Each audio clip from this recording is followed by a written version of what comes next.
Bonjour à tous. Merci de votre coopération, votre silence. On va commencer premièrement par faire la reconnaissance du terrain. Donc, nous sommes à reconnaître aujourd'hui que la terre sur laquelle nous nous rassemblons est le territoire traditionnel non cédé des Algonquins et d'une longue historique d'une communauté métisse. Merci. Avec ce, avant de commencer la partie formelle de la cérémonie, j'aimerais donner la chance à 5 de nos élèves en 3e, 4e année. Eux ont travaillé, ils voulaient ajouter à notre cérémonie en nous donnant des faits qui sont spécifiques à la journée du souvenir et à la raison d'être de notre cérémonie aujourd'hui. Donc, je vais demander aux élèves de se présenter, s'il vous plaît, une à la fois.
Catholique est le symbole de jour du souvenir, la ligne de la Canadienne va des compétitions de capitaux afin de recueillir des fonds pour venir en aide aux vétérans.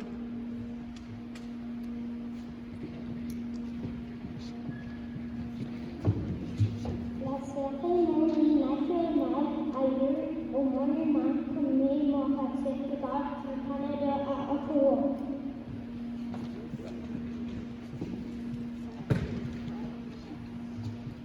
Lorsqu'à la cérémonie de non-députés de vétérans de membres des forces armées canadiennes d'agents de la GRC et de Canada marchent jusqu'au monument.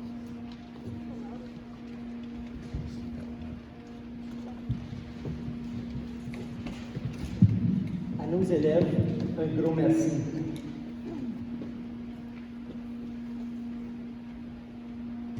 Donc, bienvenue à cette première cérémonie, ou à cette cérémonie d'augure ici à l'école secondaire catholique Élisabeth Brière. Premièrement, j'aimerais pouvoir être capable de présenter nos invités. La première personne à qui je veux présenter, M. Henri Larente. Veuillez s'il vous plaît vous lever. M. Tom Gibson et Mme Jackie Lalonde. Ces gens, par leur engagement, par leur sacrifice, ont enrichi votre vie sans que vous puissiez le savoir, sans que vous puissiez le mesurer.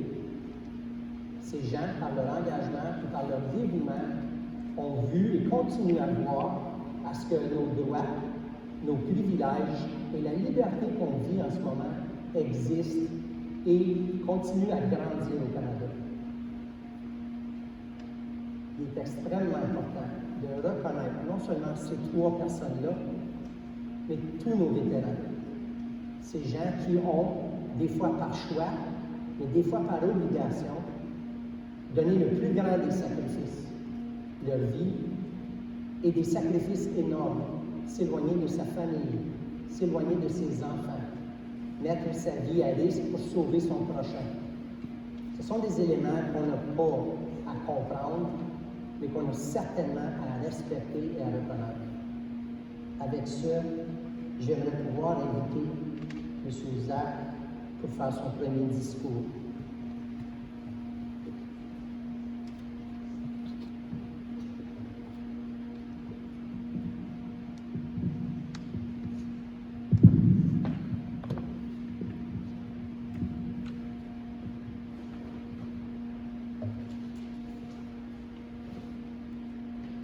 Bonjour. Merci à tous pour assister à la cérémonie. Aujourd'hui, on se rassemble pour le jour du souvenir. Même si on est un jour d'avance, l'idée est encore la même. Les vétérans sont des gens extraordinaires. On pense toujours à les effets physiques que certains vétérans subissent, des os brisés, du dommage à la vision et à l'ouïe, et des pertes de bras, de jambes ou même pertes d'organes. Ceci est une vérité malheureuse et un exemple clair de leur sacrifice, mais c'est qu'une partie. Ces gens ont subi et subissent encore des effets psychologiques et ont subi du stress que nous, comme citoyens ordinaires, ne pouvons pas comprendre. Ils ont vu des horreurs que nous, on peut seulement s'imaginer. Plusieurs retournent changés. Pense à des jeunes hommes et des jeunes femmes qui se font voler de leur jeunesse et doivent voir les horreurs de la guerre et de la mort et doivent être en peur constante pour leur propre vie. Ce qu'ils devraient vivre est abominable et aucune personne ne devrait falloir vivre cela. Malgré ceci, ces véritables héros ont subi ces conditions courageusement, ont vécu ces horreurs, ont sacrifié leur santé mentale et parfois leur santé physique, ont dédié leur vie même, tout pour garder nos droits et nos démocraties et pour assurer que nous, les gens d'aujourd'hui, peuvent vivre en paix, sécurité et joie. Ces gens ont sacrifié tellement et certains ont sacrifié tout pour qu'on ne doit pas subir qu'est-ce qu'ils ont vu et subi. Leurs actions altruistes ont changé le monde. Le minimum qu'on peut faire pour les remercier est de prendre du temps pour reconnaître le sacrifice de chaque vétéran, vivant ou mort, qui ont dédié leur vie à nos futurs. C'est pourquoi aujourd'hui, on a cette cérémonie pour reconnaître les vétérans et qu'on prend cette journée, et principalement demain, pour y rappeler de leur sacrifice. Et avant que je finisse ce discours, j'aimerais finalement vous demander que chaque fois que vous voyez un vétéran, de garder en tête qu'ils ou elles ont vécu des erreurs, ont subi de la peine et ont accompli des gigantesques défis pour le bien de nos futurs. Avec cela, j'aimerais remercier personnellement les vétérans qui sont venus à cette cérémonie pour leur service honorable et courageux. Merci beaucoup.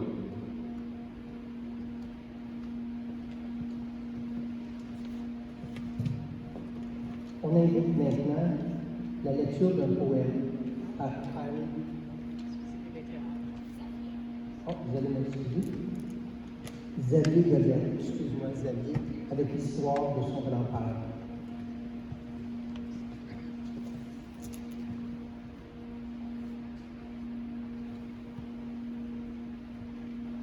Le 11 novembre, jour du souvenir, est le jour où les Canadiens se souviennent des braves hommes et femmes qui sont servis et continuent de servir le pays en temps de guerre, de conflit et de paix. Nous nous souviendrons de ceux qui sont portés volontaires, ont sacrifié et ont servi, combattu et sont morts pour nos libertés. Nous vous remercions et nous voulons saluer, on vous salue comme nous vous saluons ceux qui ont fait le sacrifice ultime pour nos libertés. Nous n'oublierons jamais, nous nous souviendrons de vous. En particulier, j'aimerais partager que mon grand-père a servi dans les forces canadiennes pour 39 ans et il a participé à 2 jours de service.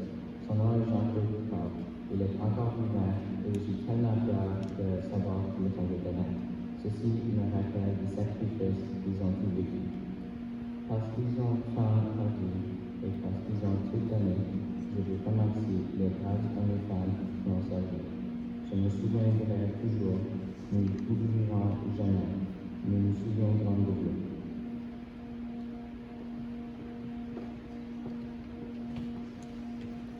Nous venons d'entendre des paroles qui viennent de nos élèves. La raison d'être aujourd'hui, c'est de célébrer les gens qui ont défendu notre père, défendu nos valeurs, et nous allons leur donner l'occasion de bel et bien nous adresser la parole. Je demanderai à un de nos vétérans de, s'il vous plaît, s'avancer au micro. Merci.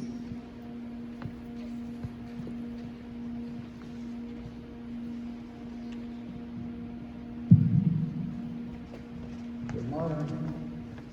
Thank you for having me here. I'm not here to talk about war stories or anything like that.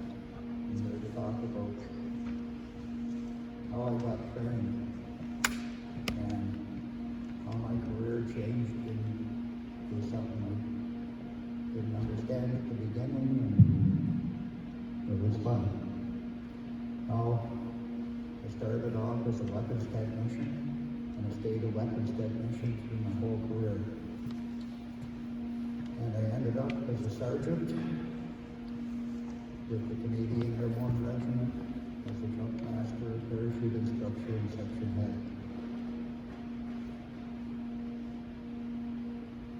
I joined in 1974, went to Cornwallis to basic training. That's pretty much like you've seen on TV, basic training, learn how to march and salute and things like that, be a good soldier. And I went from there, because I was signed up to be a weapons technician, to Borden, where I joined the Navy School. And the Navy School actually looks pretty much like something like this. Except there'd be a tank over there in the corner and a self-propelled howitzer over there and a couple of other howitzers scattered around and various cutaways and things like that that we had to learn to take apart together, figure out why they work, how they broke, how to fix them. So I passed the DP1 course and went to base maintenance in Kingston, Ontario. And I learned about stuff coming in, supplies, problems, and how to fix stuff. Mostly small ones at that point. And I did my DP2 course, so I topped it. And this is going to be a story about selection, and how you get selected along the way to do different things. Anyway, once I passed the DP2 course, I went to the 1st Canadian Signals Regiment in Kingston. And then I passed the DP3 course, and the regiment went to Egypt. And that's where my life started changing. Because I expected to be a weapons technician working in a kind of factory where guns come in and you fix them and you put them in a box and send them out repaired.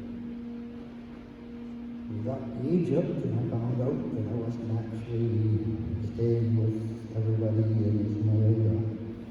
I was part of the four-man team that got attached to an Indonesian parachute battalion that was patrolling the buffer zone around La Paz and down to Iraq between Israel and Egypt. And that was fun. I got to play with a bunch of paratroopers and learn about something different, and it was quite an experience. I come back from Egypt, and I got sent on the DP5 course, which I taught. Came out of that and got posted to Germany, where I spent 4 years with 1st Canadian, or 1st Royal Horse Artillery. 155 self-propelled howitzers and other various howitzers and guns. And I learned all about them. And I learned quite a lot more about other things, because there was a lot of playing with other countries at that time, where we got to meet people from Britain and Germany and the US and things like that. Anyway, I did 4 years in Germany, came back to Canada. I and got posted to Petawawa. The 2nd Regiment Royal Canadian Horse Artillery. Now there, we're rather specialized group because they're part of the Canadian Special Service Force, and they jump howitzers out of airplanes. So I went on the basic jump course, which I passed. Came back and we jumped howitzers out of airplanes, we jumped all over the place, up north, down south. I got to go down to John F. Kennedy Special Warfare School in the U.S. where I got my U.S. jump wings. Jumped with a bunch of Green Berets and Rangers and people like that. And come back to Canada, did other courses, did somewhere along there was a junior leaders course, senior leaders course, and I taught on the manual leaders course. And when I left the 2nd Regiment, I moved over to the 1st Canadian Airborne Regiment as a section head. I was already a jump master at that point. And the courses keep getting harder, guys. As you go, selection gets harder. The basic jump course, we started with 86 people, finished with 42. The jump master course, we started with 25 good jumpers to finish with 14. The parachute instructor course, we started with 10 and we finished with 4. Because it gets harder and harder and harder, and you've got to do your job better and better, and you've got more responsibility all the time. Anyway, I did a big tour with the Airborne Regiment, went to Cyprus with them, a bunch of other places. I added the Laurel Reef and started them in these jump wings. And then my career come to an end. Rather abruptly when I had a bad accident. Anyway, I retired from the forces and Veterans Affairs, and Canada was very nice, and the DVDs still work very nicely. Okay, and life goes on. I have absolutely no regrets serving the country in the way I did. I'm very proud of my service. And this is Remembrance Day, so I'm going to remember friends I lost while I was serving, friends I've lost since, and friends that are in not good shape right now. So Remembrance Day is kind of about that. Any questions, anybody? That was my service story.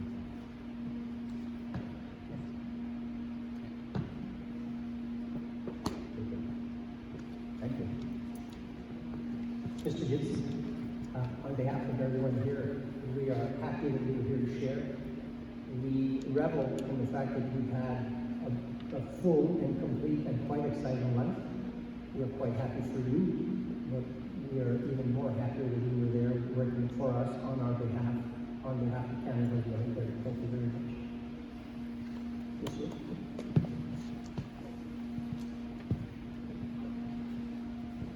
All right. We'll fight with this mask here a little bit. Est-ce que tout le monde peut m'entendre? Si je parlerais d'ici, je vois assez portante, je pense, puis ça serait plus facile, comme ça, mais je peux regarder un peu. Je suis né à Mattawa. Je suis parti de Mattawa en 1971. J'ai fait une carrière de 41 ans et 5 mois dans le militaire. Et puis je me suis retiré en 2012. J'étais à Cold Lake. J'ai traversé le Canada au complet. commençant à Cornwallis, au Nouveau-Brunswick, en 1972, au mois de janvier. Après ça, j'ai fait Borden pour mon métier. J'étais dans la logistique. On s'appelait dans ce temps-là, on faisait le transport. La logistique, on chargeait les avions avec le matériel pour les déploiements à Chypre, en Allemagne, en Haïti, et puis il y a d'autres missions qu'il y avait à travers le monde dans ce temps-là. Aussi, on chargeait sur la voie ferroviaire, pour les chemins de fer. Et puis, enfin, on chargeait aussi un petit peu les navires, mais ça, c'était laissé surtout aux autorités des ports où ce que les bateaux étaient. Alors, à partir de Cornwallis, où j'ai fait mon entraînement de base, j'ai ensuite été à Borden pour faire mon métier. On appelait ça dans ce temps-là opérateur de matériel mobile de soutien, qui inclut à partir de la petite voiture jusqu'au transport. On faisait les autobus. Alors, c'est nous autres qui transportaient la majorité de l'équipement pour le militaire. Une fois que j'ai fait ce métier-là, je me suis ramassé à Valcartier, à la base des forces canadiennes de Valcartier à Québec. J'ai fait 5 ans au bataillon des services. Pendant ce temps-là, j'ai été en Égypte 2 fois pour les Nations unies. Des hauts puis des bas, des joies. La température là-bas, dans ce temps-là, on n'avait pas d'air conditionné. Et puis la nourriture n'était pas toujours la meilleure. Mais j'ai fait 6 mois à dormir sur une chaise de parterre. Pour ceux qui vont s'allonger au soleil, moi, c'était mon lit pour 6 mois. Alors, c'était assez difficile des fois, avec les maringouins, puis les serpents, puis les scorpions, puis en tout cas, on s'amusait bien quand même. Il y avait des hauts puis des bas. Ensuite, quand je suis revenu au Canada, j'ai tombé dans l'instruction. Alors, c'est moi qui donnais l'instruction pour mon métier à Borden. Et puis, j'ai fait ça pendant 50 ans. Après ça, je me suis ramassé à Moose Jaw, en Saskatchewan, en 1983. J'ai fait 5 ans là, comme sergent de transport, avec une troupe de transport autour de moi. Après ça, j'ai revenu à Borden pour donner d'autres instructions à un niveau supérieur. J'ai fait ça, après ça, j'ai tombé à l'école de leadership, où on enseignait des cours de 124 personnes à la fois. Alors, c'était assez grand, comme on dit, parce que normalement, on a un groupe de 30-40 personnes, mais là, c'était des gens à un rang supérieur, si on veut. Alors, eux autres, ils étaient plus capables de garder le contrôle de leur groupe. Je donnais l'instruction d'exercice militaire. En anglais, on dit ça de la drill, on a dit, ceux qui connaissent ça. Et puis, on donnait ça pour des parades de graduation, puis pour des procédures funéraires, etc. Après ça, je me suis ramassé à Shiloh, au Manitoba. Quand on m'a demandé, j'ai dit, c'est où Shiloh, au Manitoba? Mais c'est pas loin de Brandon, ceux qui connaissent un petit peu la géographie du Canada. Et puis là, c'est là que j'ai été vraiment affecté par la guerre en Afghanistan. Parce que durant les débuts de guerre en Afghanistan qu'on a été impliqués, il y a eu une semaine où il y a eu 6 soldats qui sont décédés de Shiloh dans la même semaine. Puis tous ces gens-là qui s'en allaient en Afghanistan, ils passaient au transport pour apprendre la conduite préventive, apprendre les systèmes de freinage pour les véhicules, etc. Ça fait que nous autres, on les voyait toutes. Alors, ça nous a affecté beaucoup. Et puis, quand on regarde en arrière, j'ai eu l'expérience d'aller à 18 funérailles de soldats qui revenaient. Et puis nous, on allait chercher les soldats quand ils revenaient, avec leur famille. On allait à Winnipeg les chercher, à l'aéroport. Et puis là, les gens, ils se plaçaient sur les côtés de la route, et puis pour un signe de respect pour les soldats. Alors après ça, j'ai continué mon trajet dans le militaire. J'ai fait Shiloh, et puis après ça, j'ai été à Gagetown, au Nouveau-Brunswick, où j'ai été à un rang supérieur, si on veut, parce que je faisais le contrôle disciplinaire. Et puis, je regardais après le bien-être aussi de 160 personnes. Alors, c'était une tâche assez grande, mais ça faisait plaisir aussi. Puis même aujourd'hui, quand je regarde ça, je reçois encore des demandes de conseils de beaucoup de soldats qui sont encore dans le militaire. Alors, je prends ça comme j'ai eu un privilège de prendre soin de ces gens-là. Alors, ma carrière militaire, elle a été très bonne. Mais un soldat, quand on commence à être un soldat, il y en a-tu ici qui ont l'idée ou qui ont une pensée que peut-être qu'ils voudraient aller dans le militaire à un moment donné? Il y en a-tu? Non? Peut-être qu'un jour ça va venir. C'est une bonne vie. Mais c'est une vie qui demande beaucoup d'une personne. Parce que lorsqu'on signe pour devenir soldat, tu donnes ta vie. Alors, c'est ça qu'on se souvient aujourd'hui pour nous, puis pour demain.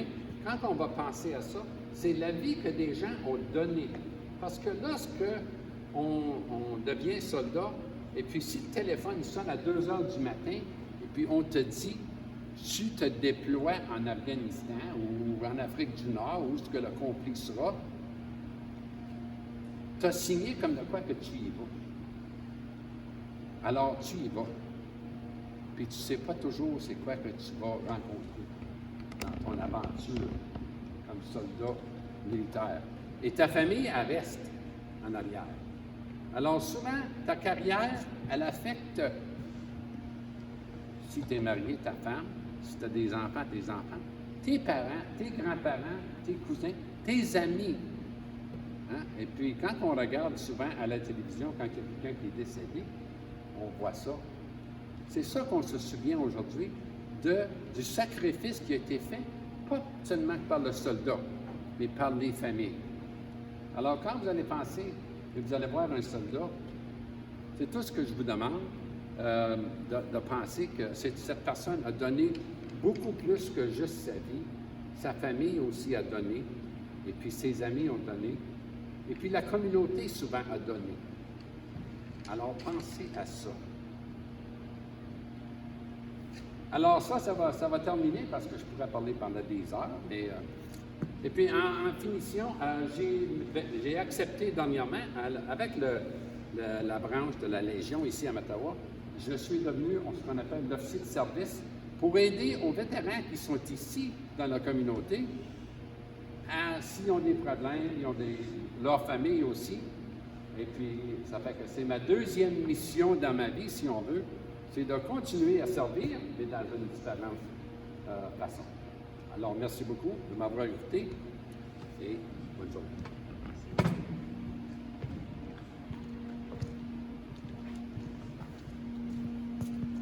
M. Lalonde, vous avez indiqué être choyé de votre carrière. C'est nous qui sommes choyés aujourd'hui d'avoir vous et vos amis avec nous. Nous vous remercions. Monsieur fait une carrière dans l'armée. Et comme vous avez vu, il a joué un rôle, puis il joue encore un rôle pour aider sa communauté, comme instructeur ou enseignant. Puis là, maintenant, comme une personne qui est au service des autres, surtout nos gens qui sont des anciens combattants de la Légion ici à Mattawa. We thank you all three for your continued service. Thank you, thank you. Et maintenant, Mademoiselle Kylie avec son poème.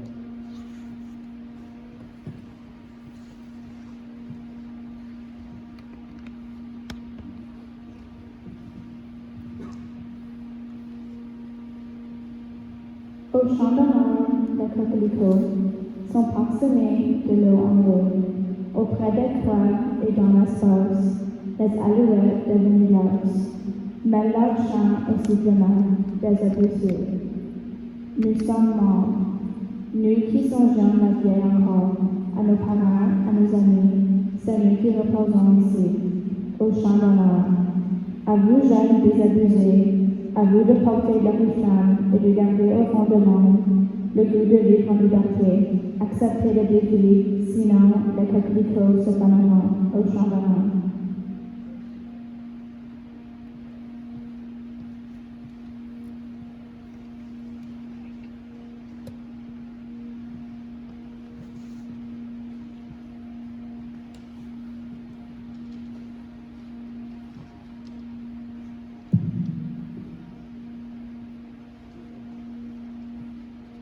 Et le vrai monde comme nous, qui leur avons survécu.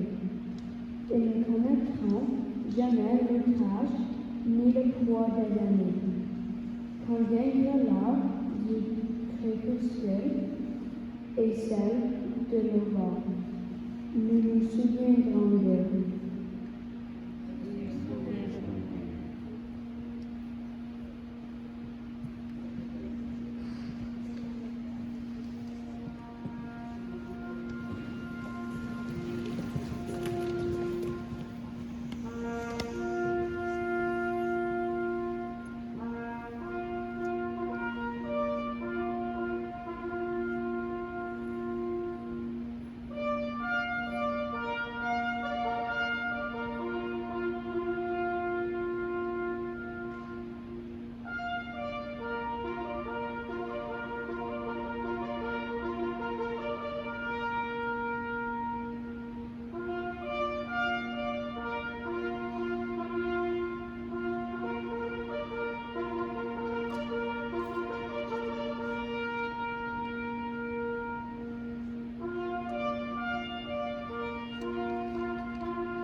jeunes familles. Ils ont servi de leur généreusement de main. Nous leur promettons, en dépit du temps qui passe, de porter le flambeau et de ne jamais oublier. Nous nous souviendrons d'eux.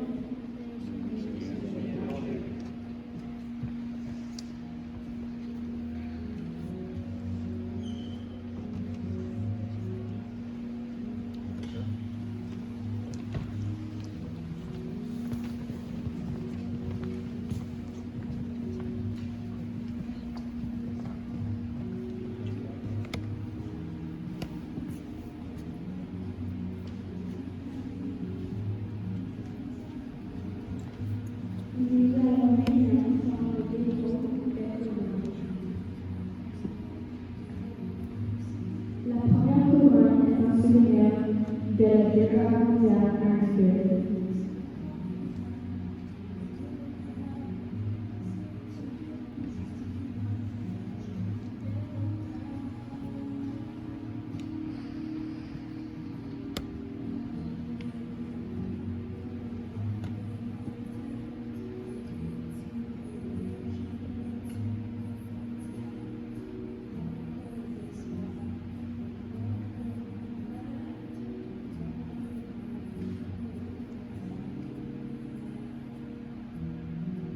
La deuxième couronne est un souvenir de la guerre de la Corée et l'Afghanistan.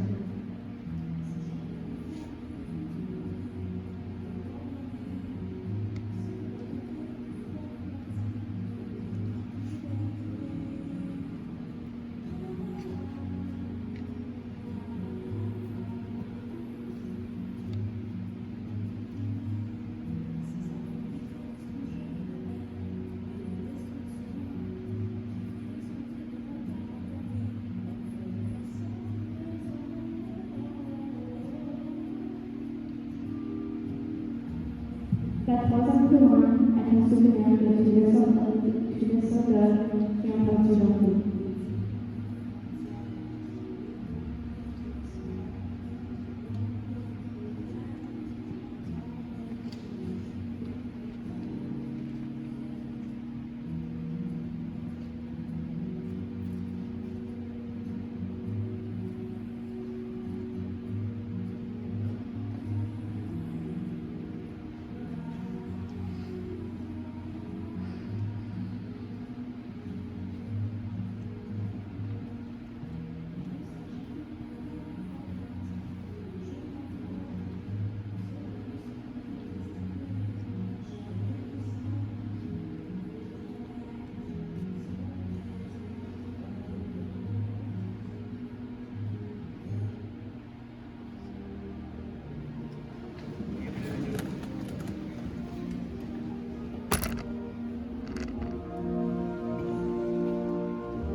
Veuillez vous asseoir.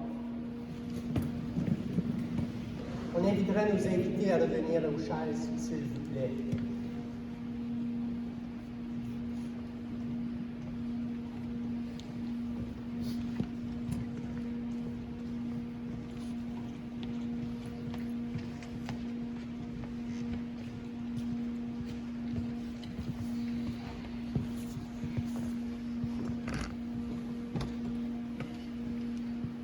is with a sincere heart that we wish to thank you, all three of you, for being here today and sharing this occasion and being part of our ceremony, where we also strive in each our own way to make Canada a better place and to make our little corner of Canada a better place.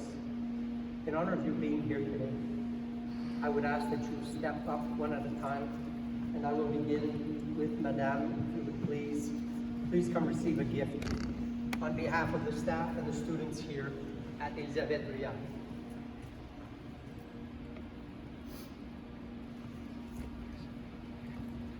Monsieur Lalonde.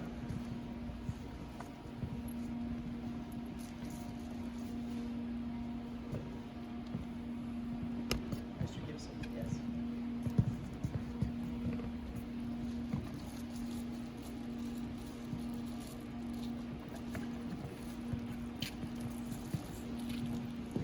Avant de mettre fin à notre cérémonie, je crois que nous devons remercier tous les gens qui ont travaillé pour bien nous fournir cette belle cérémonie. Je vais manquer des gens, je vais faire de mon possible et je vais remercier Mason, je vais remercier Eva. On a nos gens qui ont lu ici, Zach, on a Carly. Nous avons nos amis qui ont travaillé à l'arrière-plan pour préparer les couronnes, pour préparer les vidéos. On va demander à Mme Christine aussi, ou Mme Francaire, ainsi que M. Loyer. Et plus sincèrement et avec tout le respect qu'on leur doit, je crois qu'on va se lever debout, on va donner un coup de main à nos vétérans, les gens qui se sont engagés à ce que nous, aujourd'hui, on puisse vivre ce qu'on vit. Donc, veuillez s'il vous plaît m'accompagner.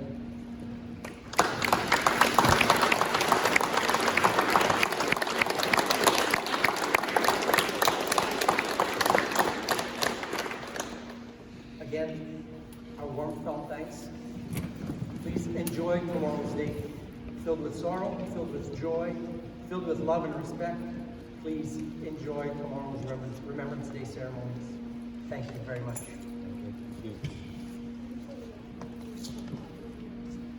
Madame Christine? Oui? C'est tout ce qu'on a pour aujourd'hui, mais on peut ranger les chaises.